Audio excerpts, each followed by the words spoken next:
Paano mo nalaman na may kasama akong pinalabas?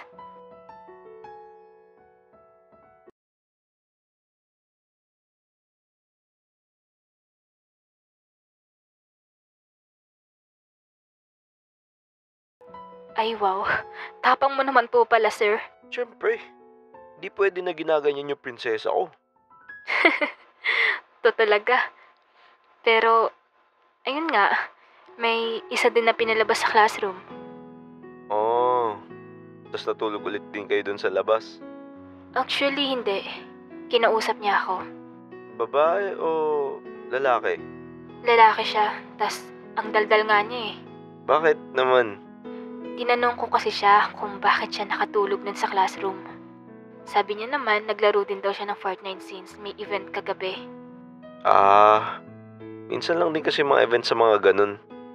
O tapos, ano pa sabi niya? Ayun, sabi ko, ganun din ako. Nagpuyat ako tapos kalaro kita.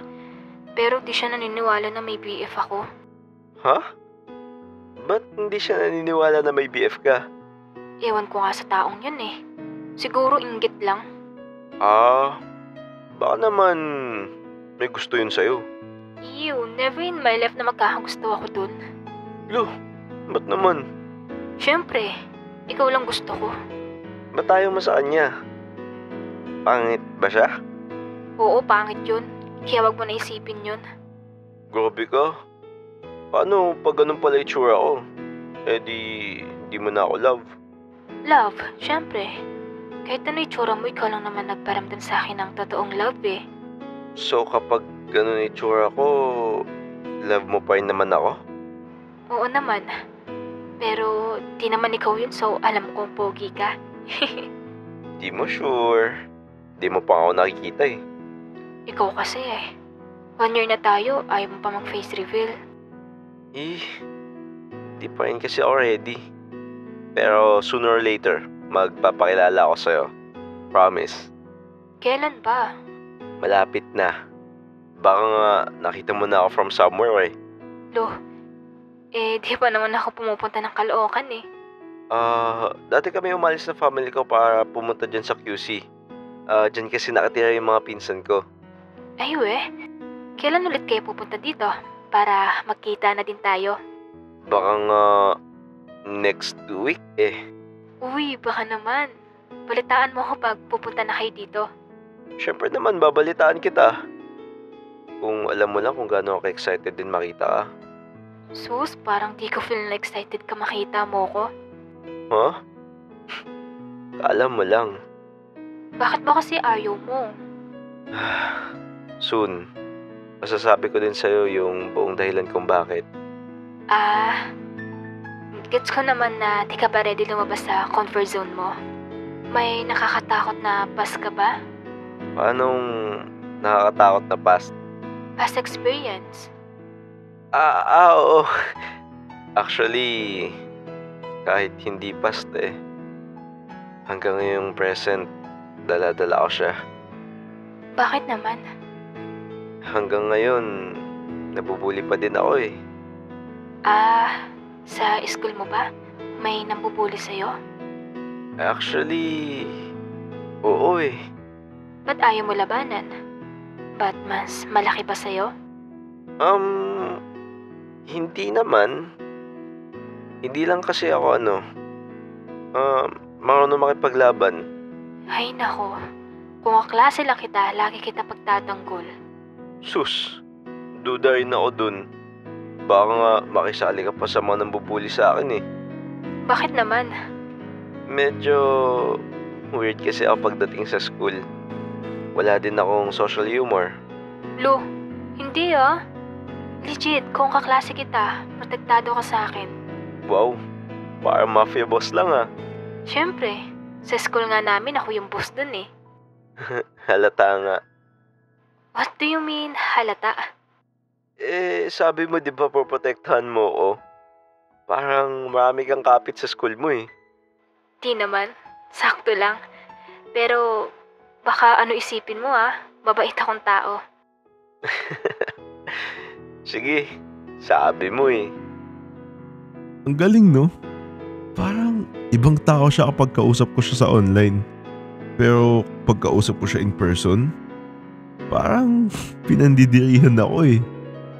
Ewan ko ba? Basta alam ko love ko pa rin naman siya. Period.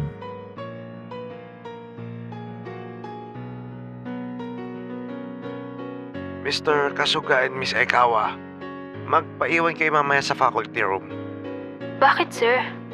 May ginawa po ba ako? Napaka-tense nyo naman. Mamaya, magkakaroon kayo ng photoshoot para sa school billboard. Ano po yun, sir? Naghahanap ng model yung school natin para ilagay sa labas ng school. Tas kami yung model, sir? Ganun na nga. Bakit hindi na lang yung star section, sir? Bakit kami pa yung magiging model? May sakit yung muse nila dun and kayo lang yung second option. Sir, muse lang naman po pala yung may sakit sa kanila. Bakit? Kasama pa po akong escort. Gusto ng faculty na isang classroom lang daw yung kukunin na model.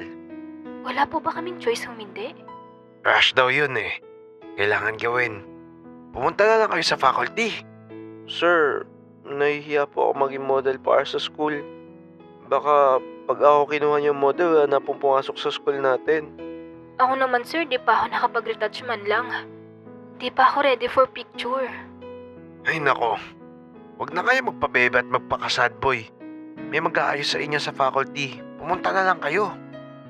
Long story short, kinuhaan kami ng picture at naging model nga agad kami. Pag-uwi ko, nakita ko agad yung mukha ko sa tarpaulin ginagawa sa faculty. Ay nako, kahihiyan na naman. Pagka-uwi ko, chinat ko agad si Kimiko kung nandidiri ba siya sa akin. Uy, Kimiko, kamusta school? May nangyari ba kakaiba ngayong araw? Di naman masyado. Tsaka ba't parang natataranta ka? Hindi. Ano lang, parang may gut feeling lang ako na may something ngayong araw. Sira, wala naman ako sa peligro. Pero naging model ako para sa school. Tapos, may kasama kang lalaki? Oo. Since model kami sa school, dalawa kami yung nilagay para sa billboard. Pogi ba yung lalaki? May itsura man lang ba? Actually, wala nga eh. Ewan ko ba ba't naging escort namin yun?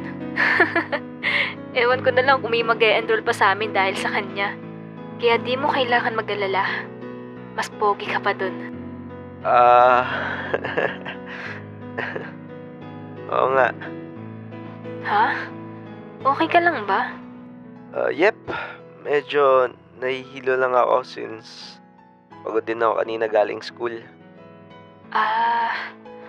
Bakit may nangyari ba sa school mo? Pinuli ka na naman ba? Hindi naman. Sige pala muna Kimiko. Magpapahinga lang muna ako. Medyo nahihilo na talaga ako ngayon eh. Sige. Pahinga muna. Chat na lang tayo bukas pag uwi galing school. Sige. I love you.